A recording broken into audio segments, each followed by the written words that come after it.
हुन्छ।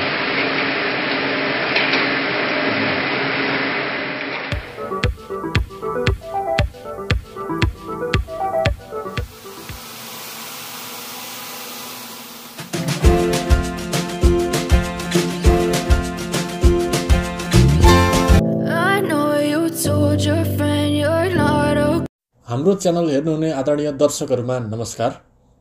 आज म साउथ कोरियामा रहेका टेक्सटाइल कम्पनीहरु कस्ता हुन्छन्, स्यालेरी कस्तो हुन्छ, काम कतिको गाह्रो वा सजिलो हुन्छ अनि कसरी काम गरिन्छ भन्ने बारेमा भिडियोमा बताउने कोसिस गर्नेछु।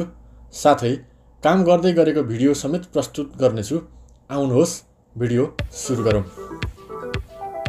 प्रायजसो टेक्सटाइल कम्पनीहरु डे नाइट हुने गर्दछन् र धेरैजसो टेक्सटाइल कम्पनीहरु कोरियाको उत्तरी भागमा रहेको याङजुसी, खोसनसी, उइजङमुसी लगायतका सहरहरुमा छन्, जुन उत्तर कोरियाको बोर्डर छेउमा पर्दछ। म पनि पहिलो पटक यही टेक्सटाइल कम्पनीमा आएको हुँ।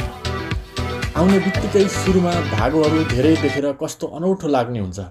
एक किसिमले भन्ने हो भने रिगटा नै लाग्ने, चक्करै चल्ने जस्तो हुन्छ। तर केही समय पछाडि बानी पर्दछ। टेक्सटाइलमा पनि धागो बनाउने, कपडा बुन्ने, कलर गर्ने, कटिङ गर्ने र फिनिशिङ गर्ने आदि छुट्टा-छुट्टै कम्पनीहरु हुने गर्दछन्। आजको यस भिडियोमा म धागोबाट कपडा बुन्ने कम्पनी देखाउन गइरहेको छु, जुन कम्पनीमा म कार्यरत छु।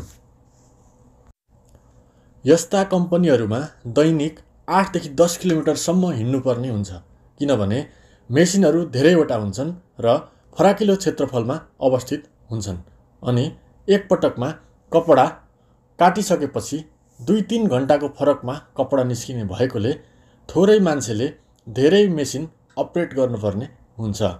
त्यसकारण वल्लो छेउदेखि पल्लो छेउसम्म लगातार हिँड्नै पर्ने हुन्छ। चेक गर्ने र धागो सकिए फेर्ने, साथै धागो चुटिए गाँस्ने गर्नुपर्दछ। बीचबीचमा फुल्याङ आएको छ कि छैन, ड्यामेज भएको छ कि छैन, सियो भाँचिएको छ कि छैन, चेक गर्दै गर्नुपर्छ।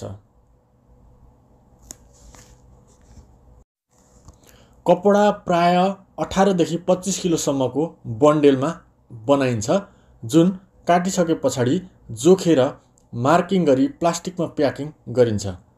आफ्नो स्थानमा लगेर राख्नुपर्छ। यस्तो काममा मेसिनबाट लामो कपडा तान्दा ढाडमा प्रेसर पर्ने भएकोले ढाड दुख्ने समस्या भएको मान्छेलाई यो काम गाह्रो हुने गर्दछ। साथै सानो सानो कुरामा ध्यान पुर्याउनु पर्ने भएकोले र मेसिन बारम्बार रोकिने र कुदिरहनु पर्ने भएकोले यस्तो कुरामा झन्झट मान्नेहरूको लागि चाहिँ निकै नै शास्ति पर्ने गर्दछ। हरेक पटक धागो फेरिसके पछाडि कलर गरेर चेक समेत गर्नु पर्दछ। अब कुरा गरौँ स्यालेरीको। प्राय यस्ता कम्पनीहरूले फिक्स स्यालेरी दिने गर्छन्, हिसाब गर्दैनन् र श्रम शोषण गर्ने गर्दछन्। प्राय यस्ता कम्पनीमा 25 लाख वon माथि नै स्यालेरी हुन्छ, नेपाली 2,50,000 जति। तर डे नाइटमा हप्तामा 6 दिन खट्नुपर्ने हुन्छ। तर पनि नोदोङ्बुको नियम अनुसार हिसाब मिल्दैन। कुनै कम्पनीले पूरा स्यालेरी पनि दिने गर्दछन्। हाम्रोमा पहिला धेरै नै कम थियो, तर अहिले लगभग 30 लाख वon भन्दा माथि नै स्यालेरी आउने गर्दछ, जुन नेपाली 3 लाख हुन आउँछ। कार्यस्थल र काम गर्ने बारेमा डिटेलमा भिडियो हेर्न मन भए कमेन्ट गर्नुहोला।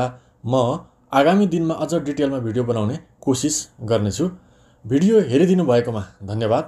हाम्रो च्यानललाई लाइक, सब्स्क्राइब गर्न नभुल्नुहोला। हजुरहरू सबैको दिन शुभ रहोस्। धन्यवाद।